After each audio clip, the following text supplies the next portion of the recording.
Olá, bem-vindo ao Fala Gringo. Eu sou o Lene e criei esse podcast para ajudar você, estudante de português brasileiro intermediário, a melhorar a compreensão da língua e conhecer melhor a cultura e sociedade brasileira. Você pode acompanhar esse podcast com uma transcrição completa e gratuita. Acesse o link na descrição do episódio ou através do Instagram @portugues.com.lene.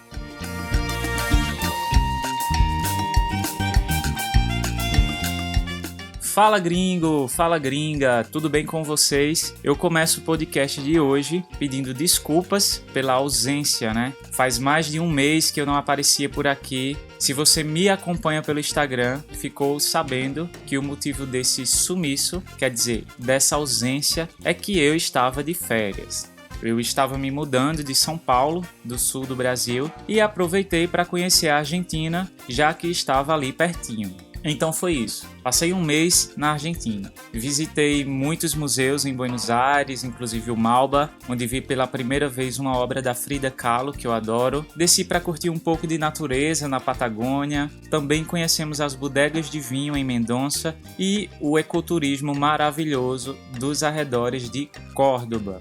Enfim, aproveitamos muito, eu e a minha namorada, mas ainda ficamos com aquela sensação de que há muito para conhecer. Então, aos amigos argentinos que escutam o Fala Gringo, espero visitá-los em breve novamente. E hoje a gente vai falar de cinema brasileiro. Aproveitando que agora eu voltei a morar na região nordeste do Brasil, eu pensei que seria uma boa ideia mesclar, quer dizer, misturar esses dois assuntos e falar da cena de cinema independente do Nordeste. Então, se você é um amante da sétima arte, mais especialmente do cinema independente, o que chamamos de filme B, a gente vai descobrir muita coisa legal juntos hoje. Vamos embora?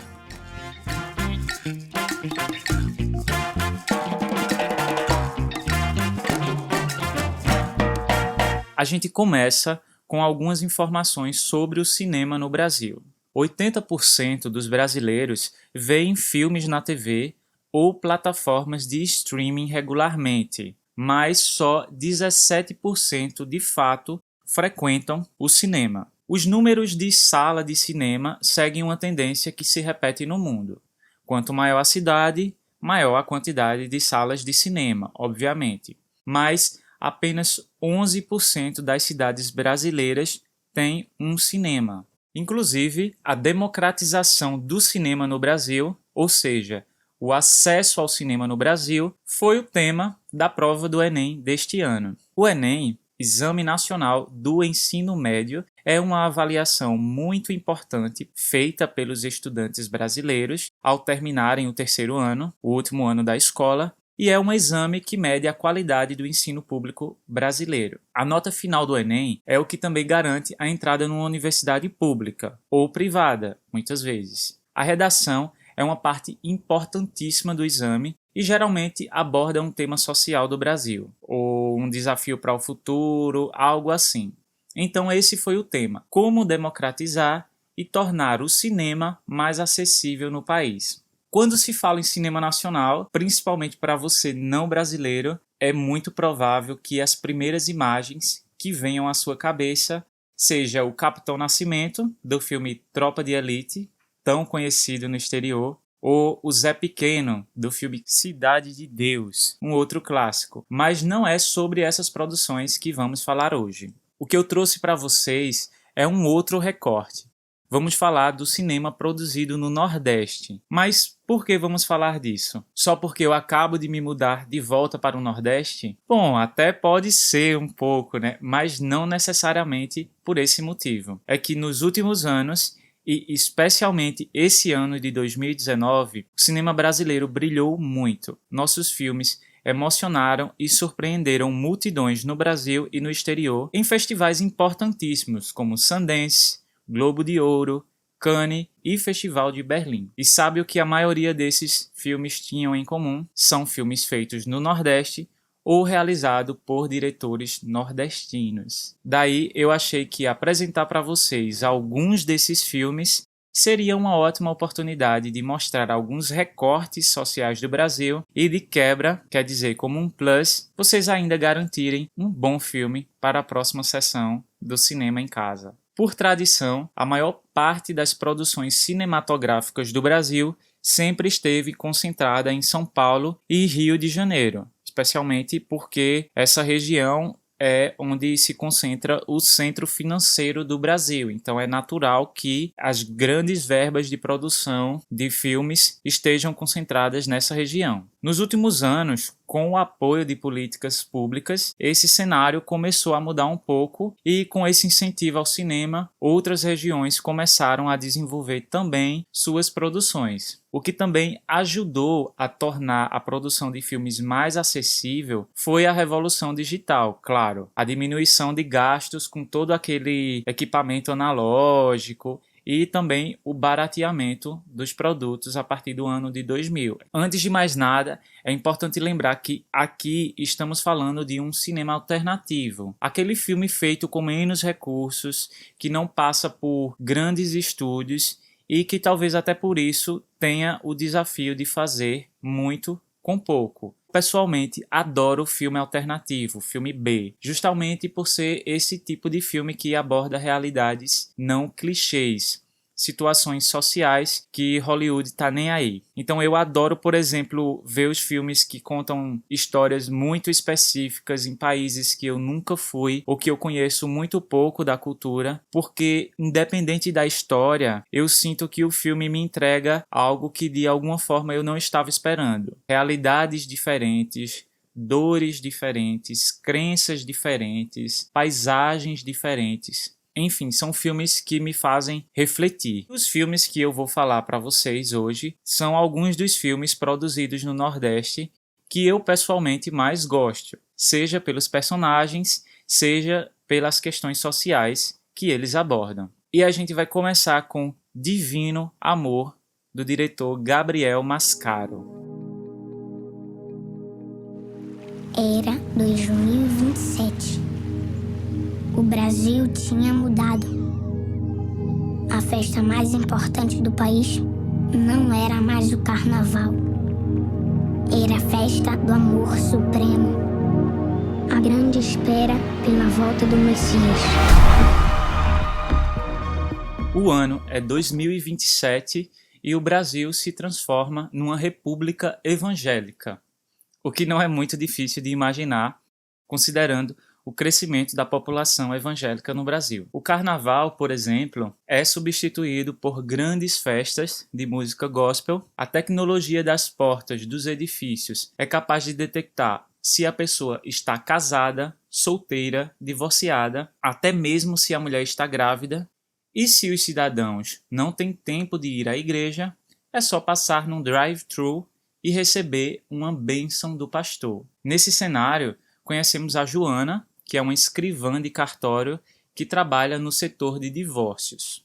Importante essa informação. Cartório no Brasil é como uma subdivisão de uma prefeitura onde se emitem documentos relacionados a nascimento, casamento, óbito, compra e venda de bens de alto valor. Enfim, é o símbolo da burocracia no Brasil. O problema é que, para Joana, que trabalha no setor de divórcios, o divórcio não é a melhor opção. Não é assim que Deus quer, ela pensa. Então, ela usa o seu poder dentro dessa instituição, o cartório, para levar os clientes a participarem de uma terapia religiosa de reconciliação, ou seja, de união de casais. Tudo em nome de um projeto maior, o projeto da manutenção da família, do amor de Deus e da fidelidade. Todo casamento se desgasta. Eu e meu marido, a gente passou por tantos momentos difíceis, sabe? A gente conseguiu se superar também. Eu acho que vocês podem. E se você precisar de ajuda, eu tô aqui. Eu vi esse filme na metade do ano, quando eu estava de férias aqui no Recife, e eu gostei muito dessa visão que o diretor trouxe da sociedade brasileira, majoritariamente evangélica. Apesar de ser um retrato exagerado, é uma coisa que tem sido muito notada no Brasil. Por exemplo, o slogan de campanha do presidente Jair Bolsonaro foi: Brasil acima de tudo, Deus acima de todos. É um lema historicamente fascista, mas é um lema que agrada especialmente os religiosos desavisados, ou não. Com esse apelo ao conservadorismo e aos valores cristãos, o presidente conseguiu conquistar o apoio de religiosos, a ponto de circularem fotos em que integrantes das igrejas aparecem fazendo sinal de arma com a mão dentro da igreja, em simbologia a uma das principais bandeiras da campanha presidencial do Bolsonaro, que foi a liberação do porte de armas. Outro tema abordado pelo filme é justamente o fato de Joana usar o seu poder no Estado para atuar de acordo com as suas ideologias religiosas. Hoje, a bancada evangélica do governo brasileiro conta com 91 parlamentares, ou seja, 91 pessoas que esqueceram que o país é laico e, ao invés da Constituição, se baseiam na Bíblia ou nos interesses das suas congregações para governar. Eu queria saber o que você acha desse assunto, da influência da igreja no Estado. Que tal mandar uma mensagem para mim e compartilhar a sua opinião? Agora, imagine você morando de frente para a praia, num edifício pequeno, tranquilo, apenas 4 apartamentos, num bairro onde você viveu toda a sua vida, criou seus filhos, viu o sol nascer pela janela do seu quarto tantas e tantas manhãs, enfim, o lugar onde você tem milhares de memórias afetivas. Aí, de repente, aparece um cara engravatado, que é como chamamos uma pessoa que se veste num traje mais sério, mais profissional, e esse cara engravatado diz que todos os seus vizinhos venderam seus apartamentos para a imobiliária em que ele trabalha e que o único apartamento que restou é o seu.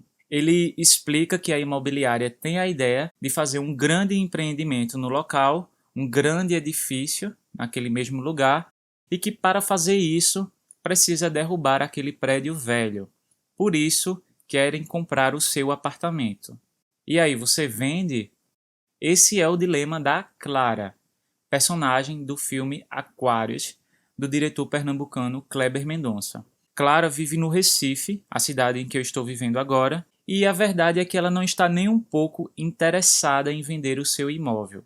Ela quer continuar levando a sua vida tranquila ali, ouvindo seus discos de vinil, tomando banho na praia, recebendo a família nas festas de fim de ano. Clara quer permanecer ali e deixar tudo do jeito que está. E por isso, acaba passando por situações que escancaram, quer dizer, que tornam visíveis a força da especulação imobiliária no Brasil. Muito mais que a especulação imobiliária, o assunto que eu realmente gosto nesse filme e que também é uma coisa que reflete muito a sociedade brasileira é o conceito de velho e novo, quando se refere à arquitetura. Muitas das cidades brasileiras que têm centros históricos, heranças da colonização, apresentam seus prédios e monumentos deteriorados, quer dizer, desgastados, velhos, caindo aos pedaços. É muito comum no Brasil ver cidades com centros históricos abandonados ou que deram lugar a construções mais modernas, como se de alguma forma as cidades estivessem apagando a sua história e construindo algo moderno, escrevendo algo mais moderno. Claro que o Brasil tem instituições para proteger esses edifícios. Aliás, se não tivesse, já estaria tudo no chão, tudo teria sido derrubado. Mas são muitas as cidades em que os centros históricos são tratados pelo poder público, pela prefeitura, com nenhuma importância. Não é raro a gente encontrar um centro histórico abandonado, cheio de pessoas que vivem em situação de rua, com aquela sensação de insegurança, sabe? Isso também acontece no seu país? Conta pra mim, deixe seu comentário aqui na página da transcrição ou mande uma mensagem pelo Instagram @portugues.com.lene. Além do dilema da personagem, o filme conta com a trilha sonora espetacular, caso você goste de música brasileira. Eu vou deixar o link aqui na descrição, caso você queira ouvir.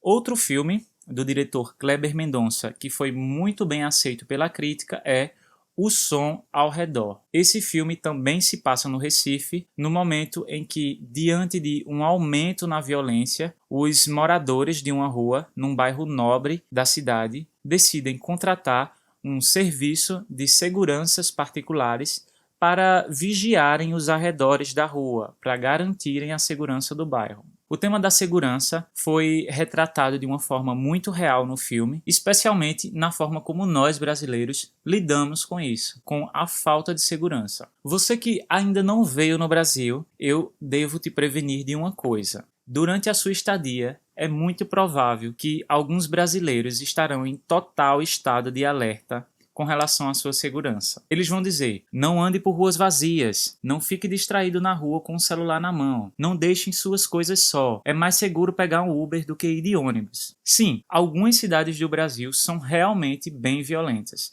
O Rio de Janeiro está aí para provar isso. Mas, de uma forma geral, eu acredito que se vive uma paranoia de insegurança muito maior do que a realidade. As pessoas fazem questão de estar fechadas em ambientes vigiados, com esse medo de estarem expostas à violência, e com isso acabam tornando as ruas cada vez mais vazias e os shoppings cada vez mais cheios. E isso em nada contribui com a sensação de segurança nas ruas, né? Nesse filme, O Som ao Redor, além desse fenômeno, que é a segurança particular nas ruas, fazendo o trabalho que o Estado deveria fazer, há muitos outros elementos que falam como nós, brasileiros, lidamos com a segurança, especialmente como a classe média lida com a segurança. Atenção aí para esse verbo, lidar, to deal with. Os elementos estão lá, as câmeras de monitoramento espalhadas em cada canto dos edifícios, o cão bravo, as portarias 24 horas, aquela sensação, mesmo no filme, de que a qualquer momento alguma coisa ruim vai acontecer. Enfim, O Som ao Redor é um filme brasileiro feito no Nordeste para ver e ouvir. Eu também recomendo muito. Quem também está dando o que falar esse ano é A Vida Invisível, do diretor cearense Karim Ainur. A Vida Invisível é o filme brasileiro indicado a concorrer ao Oscar de melhor filme em língua estrangeira em 2020. O roteiro é inspirado num livro da autora pernambucana Marta Batalha e conta a história de duas irmãs no Rio de Janeiro de 1950. Eurídice tem 18 anos e Guida, sua irmã, tem 20, e as duas moram com os pais em um ambiente totalmente conservador. Cada uma tem um sonho. Eurídice, o de se tornar uma pianista profissional, e Guida, de viver uma grande história de amor. Mas elas acabam sendo separadas pelo pai e forçadas a viverem distantes uma da outra. Sozinhas, elas irão lutar para que um dia possam voltar a se ver. Eu ainda não vi esse filme, mas todo mundo está falando que é um filme emocionante, um melodrama, como dizem, e é uma obra muito feminista. Fala muito da força das mulheres, do poder destrutivo do machismo, principalmente numa época em que as mulheres não tinham tanta autonomia. Fala bastante de resiliência também, ou seja, dessa capacidade de superar obstáculos. E é um filme que já ganhou a mostra Un Certain Regard, uma premiação paralela ao Prêmio de Cannes, além de contar com a participação da atriz Fernanda Montenegro, uma grande atriz brasileira. Então, já sabemos que podemos esperar uma história bem emocionante. Se você quer ver essa aposta do Brasil para o Oscar, é bem possível que esse filme estará em cartaz na sua cidade.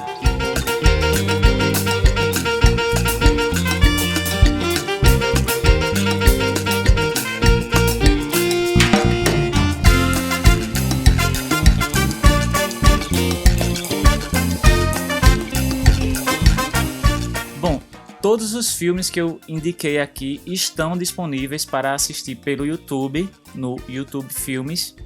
Então, se você tem interesse em conhecer mais sobre esse cinema alternativo brasileiro, esse cinema que está ganhando o mundo pela sua criatividade e qualidade, vale muito a pena conferir.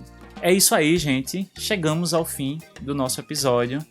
Mais uma vez foi mal, quer dizer, desculpa pela demora da gravação do episódio, mas de férias vocês sabem como é, as coisas a gente se concentra um pouco no lazer e passar um tempo mais offline. Então, quer mandar o seu recado, sugerir algum tema para os próximos episódios ou apenas trocar uma ideia comigo, mandar a sua dúvida, vai lá no meu Instagram, @portugues.com.lene. Esse foi o Fala Gringo, o seu podcast de português brasileiro. Obrigado pela companhia e eu espero vocês no próximo episódio. Até lá!